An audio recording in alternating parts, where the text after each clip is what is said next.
Assalamualaikum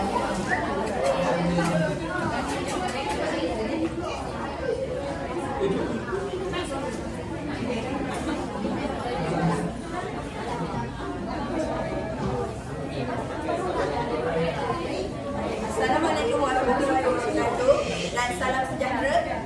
Kami dari kumpulan K akan melakonkan sebuah kisah berkaitan dengan konflik di antara ibu dan anak. Saya Nona Suha binti Ramli sebagai narrator dan rakan-rakan saya Nona Safia Syakira binti Razali sebagai emak, Nona Syakira Aida binti Mazlan sebagai kakak dan Nur Hidayah Fatihah binti Amin sebagai adik. Jadi marilah sama-sama kita saksikan kisah kita menarik ini. Penatlah Haidin. Rumah dia tu siapa je. Hari-hari dah kena sapu. Pula tu aku pula yang nyapunya. Tapi semua pun nak kena buat kerja rumah. Ish.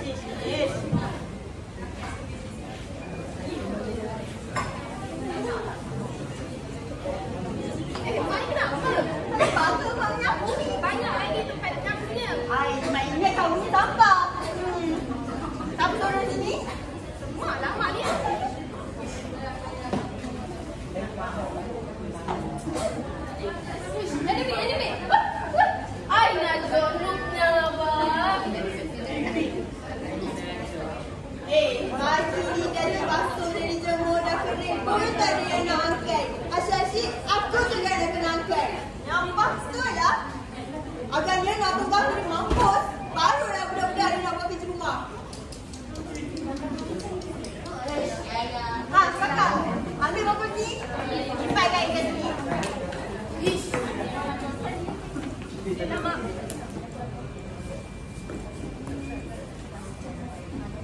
Kenapa mak tu? Kali suruh aku makan makan tak tujuh. Aku juga ada dia seorang.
Memanglah, dia tu kecil lagi. Kamu tu ingat tablet ni boleh pakai Rio ke? Mak ibu kena gerai.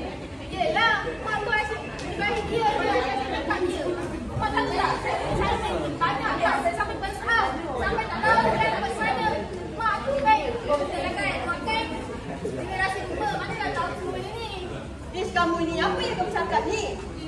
Sebenarnya kan, mak ni asyik lebihkan dia. Sebab mak pilih kasihankan sebenarnya. Kakak, mak belum habis cakap lagi lah. Kamu yang mengancing-ngancing kakak kamu tu dah kenapa? Kamu tu pergi sepah kat kain kakak kamu dari empat tu dah kenapa tu tak? Mana ada? Kamu pergi sama je lah.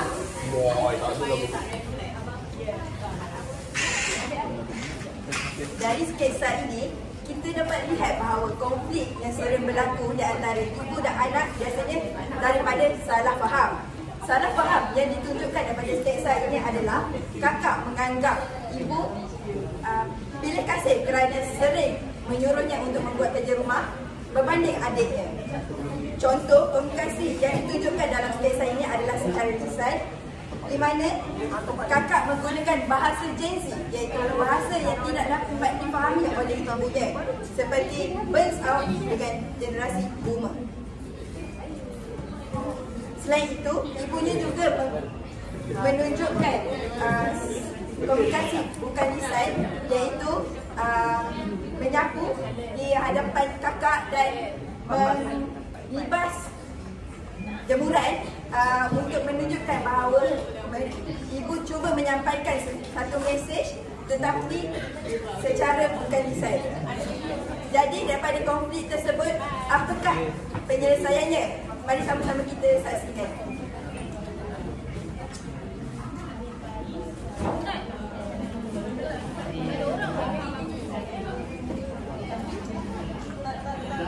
Kakak boleh masuk.